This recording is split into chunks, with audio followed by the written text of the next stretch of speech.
এয়া আকাশবাণী বিয়লিৰ আঞ্চলিক বাতৰি পঢ়িছো গায়ত্ৰী শৰ্মা চক্ৰৱৰ্তী ৰাজ্যখনত কাইলৈ লোকসভা নিৰ্বাচনৰ তৃতীয় তথা অন্তিম পৰ্যায়ৰ ভোটগ্ৰহণত ৯,৫১৬টা ভোটগ্ৰহণ কেন্দ্ৰত ভোটগ্ৰহণৰ বাবে প্ৰস্তুতি সম্পন্ন হৈছে এই পৰ্যায়ত 4টা সমষ্টিত 6 গৰাকী মহিলা প্ৰাৰ্থীকে ধৰি 47 গৰাকী প্ৰাৰ্থী প্ৰতিদ্বন্দ্বিতাত অৱতীৰ্ণ হ'ব আজি ৰাজ্যৰ মুখ্য নিৰ্বাচনী বিষয়া অনুৰাগ গোৱেলে জনতা ভৱনত এখন সংবাদমেলত এই বিষয়ে প্ৰকাশ কৰে তেওঁ কয় যে এই পৰ্যায়ৰ নিৰ্বাচনৰ বাবে 81,49,091 গৰাকী ভোটদাতাই গণতান্ত্ৰিক অধিকাৰ সাব্যস্ত কৰাৰ সুযোগ লাভ কৰিব ইয়াৰ ভিতৰত 40,705 জন 85 বছৰৰ ঊৰ্ধৰ আৰু 2,10,177 জন নতুন ভোটদাতা আছে ৰাজ্যখনত 300টা স্পৰ্শকাতৰ ভোটকেন্দ্ৰ চিনাক্ত কৰাৰ লগতে এই ভোটকেন্দ্ৰসমূহত পৰ্যাপ্ত নিৰাপত্তাৰক্ষী নিয়োগৰ ব্যৱস্থা কৰা হৈছে তদুপৰি 50% ভোটকেন্দ্ৰত ৱেবকাষ্টিঙৰ ব্যৱস্থা থাকিব 84টা আদৰ্শ ভোটগ্ৰহণ কেন্দ্ৰ আৰু 26টা মহিলাৰ দ্বাৰা পৰিচালিত ভোটগ্ৰহণ কেন্দ্ৰ থাকিব বুলি শ্ৰী গোৱেলে প্ৰকাশ কৰে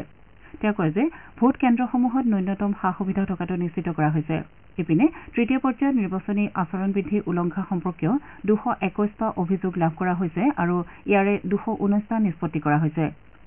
ইপিনে নিৰাপত্তা নিৰীক্ষণকাৰী দলসমূহে এই সময়ছোৱাত 209 কোটিৰো অধিক টকাৰ আপত্তিজনক সা সামগ্ৰী জব্দ কৰিছে ইয়াৰ ভিতৰত 19 কোটিৰো অধিক নগদ ধন 38 কোটিৰো অধিক মূল্যৰ সুৰা আৰু 129 কোটিৰো অধিক টকাৰ মূল্যৰ মাদক দ্ৰব্য জব্দ কৰা হৈছে বুলি শ্ৰী গোৱেলে প্ৰকাশ কৰে তেওঁ কয় যে নিৰ্বাচন নিয়াৰিকৈ পৰিচালনাৰ বাবে সকলো ব্যৱস্থা গ্ৰহণ কৰা হৈছে শ্ৰী গোৱেলে সকলো শ্ৰেণীৰ ভোটদাতাক কোনো ধৰণৰ প্ৰলোভনৰ বশৱৰ্তী নোহোৱাকৈ কাইলৈ গণতান্ত্ৰিক অধিকাৰ সাব্যস্ত কৰিবলৈ আহ্বান জনায়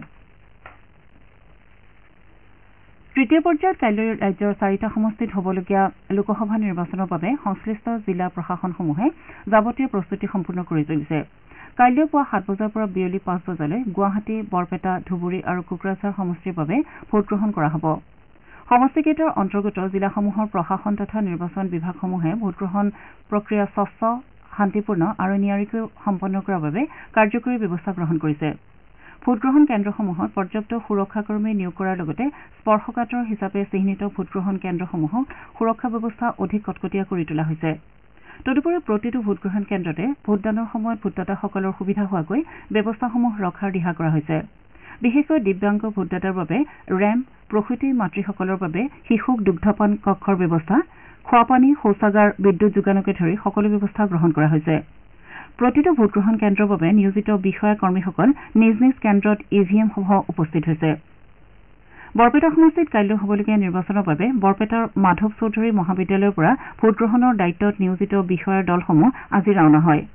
ইয়াৰ পূৰ্বে কালি ব্ৰহ্মপুত্ৰৰ চৰ অঞ্চলত স্থাপন কৰা 112টা ভোটগ্ৰহণ কেন্দ্ৰলৈ কালি ৰাওনা হোৱা দলসমূহ গন্তব্যস্থানত উপস্থিত হোৱা বুলি জিলাৰ ৰিটাৰ্ণিং বিষয়াই প্ৰকাশ কৰে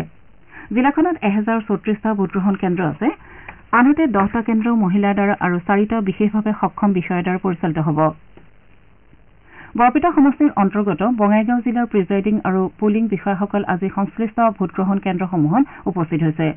জিলাখনৰ 3টা বিধানসভা সমষ্টিত 3,209 গৰাকী বিষয়া নিয়োগ কৰা হৈছে বঙাইগাঁৱত 689টা ভোটগ্ৰহণ কেন্দ্ৰৰ ভিতৰত 13টা মহিলাৰ বিষয়াৰ দ্বাৰা 5টা যুৱ বিষয়াৰ দ্বাৰা আৰু 3টা বিশেষভাৱে সক্ষম বিষয়াৰ দ্বাৰা পৰিচালিত হ'ব জিলাখনত মুঠ 16টা আদৰ্শ ভোটগ্ৰহণ কেন্দ্ৰ থাকিব গুৱাহাটী সমষ্টিৰ অন্তৰ্গত কামৰূপ মহানগৰ নিৰ্বাচনী জিলাত আজি নিৰ্বাচনৰ দায়িত্বত নিয়োজিত বিষয়াসকল পুৱাৰ ভাগতে গুৱাহাটীৰ মনিৰঞ্জন বাণিজ্য কেন্দ্ৰৰ পৰা সা সামগ্ৰীসহ ৰাওনা হয়